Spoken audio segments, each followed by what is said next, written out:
महाकाल और युग प्रत्यावर्तन प्रक्रिया।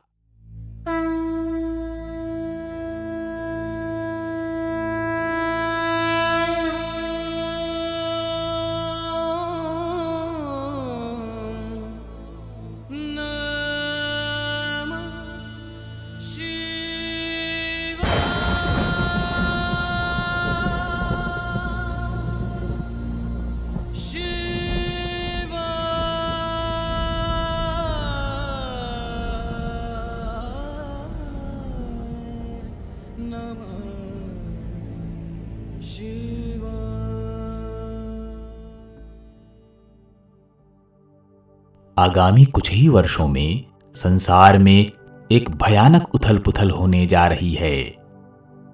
इस उथल-पुथल में भौतिक दृष्टि से कुछ ऐसी परिस्थितियां उत्पन्न होने की संभावना है जिनमें मनुष्य जाति के कष्टों में अभिवृद्धि हो और उस प्रताड़ना से प्रभावित मनुष्य यह विचारने को विवश हो कि उस राह पर नहीं चला गया जिस पर चलना चाहिए था। अनीति अंततः हानिकारक होती है।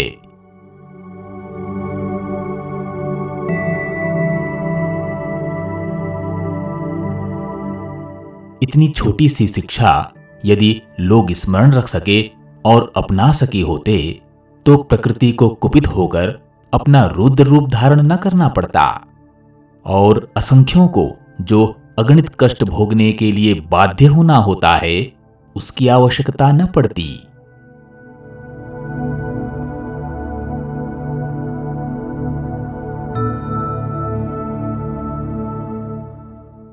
भगवान का किसी से द्वेष नहीं, वे तो परम कारुणिक और परम मंगलमय हैं।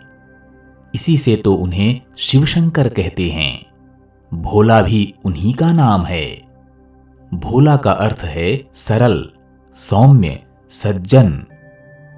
जो इस प्रकार की प्रवृत्ति का है वह भला दूसरों को कष्ट देने में मोद मनाने की निशंसता क्यों करेगा?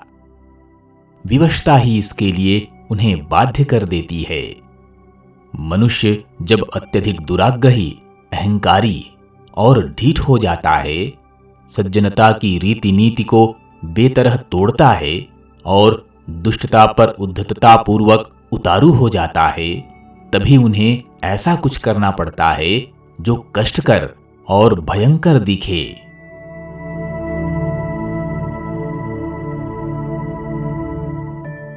यद्यपि सड़ा फोड़ा चीरने के लिए माता द्वारा अस्पताल ले पहुंचना और डॉक्टर द्वारा वहां चीड़-फाड़ करना दोनों के ही काम निर्ममता पूर्वक दिखते हैं, पर उससे रोगी का हित ही लक्ष्य में रहता है।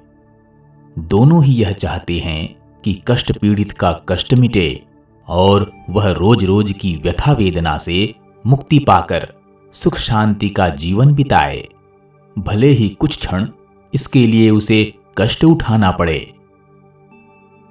आज का मानव समाज भी विष व्रण से ग्रस्त रोगी की तरह है।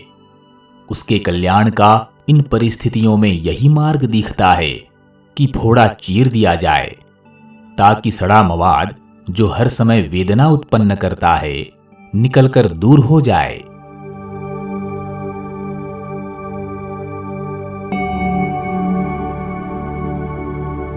अवतारों का यही प्रयोजन सदा से रहा है।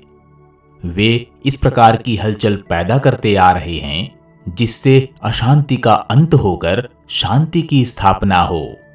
महाकाल समय पर इस प्रयोजन के लिए एक भावनात्मक प्रवाह उत्पन्न करते हैं। इस प्रवाह में जनमानस उद्वेलित होता है और उसमें से कितने ही ऐसे योद्धा निकल पड़ते हैं जो इस दैवी पुण्य प्रयोजन की पूर्ति के लिए असाधारण पुरुषार्थ कर दिखाएं। अभिष्ट प्रयोजन को एक व्यक्ति नहीं वरन अनेक मिलकर संपन्न करते हैं।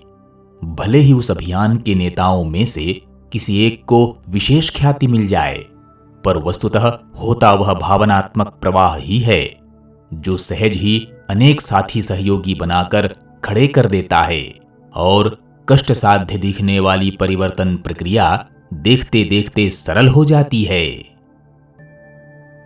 आश्चर्यचकित लोग सूक्ष्म जगत की प्रभु प्रेरित विधि व्यवस्था को तो देख नहीं पाते। बाहर जो सबसे प्रमुख व्यक्ति दिखता है उसी के सिर श्रेय का सेहरा बांध देते हैं। अवतारी या विजेता कोई एक घोषित किया जाता है। यह मनुष्य की स्थूल दृष्टि की भूल भरी परख है। तत्वदर्शी जानते हैं कि एक व्यक्ति कितना ही बड़ा या समर्थ क्यों न हो, वह अगणित मनुष्यों के सहयोग बिना कुछ नहीं कर सकता, और यह सामूहिक संघर्ष असहयोग की प्रवृत्ति समय समय पर महाकाल भड़काते हैं।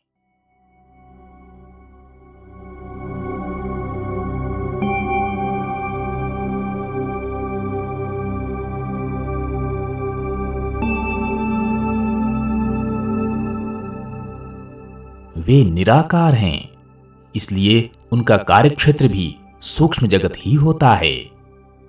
वे भाव स्वरूप चेतना हैं, इसलिए विश्वव्यापी चेतन तत्व में उनकी आकांक्षा सक्रिय होती है।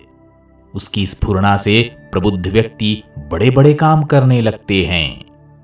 उन्हें सहयोग, श्रेय और साफल्य उपलब्ध होता है, इसलिए लोग उन्हीं को प्रयोजनपूर्ण करता, विजयी, उद्धारक, अवतार मानते हैं। वस्तुतः होता कुछ और ही है।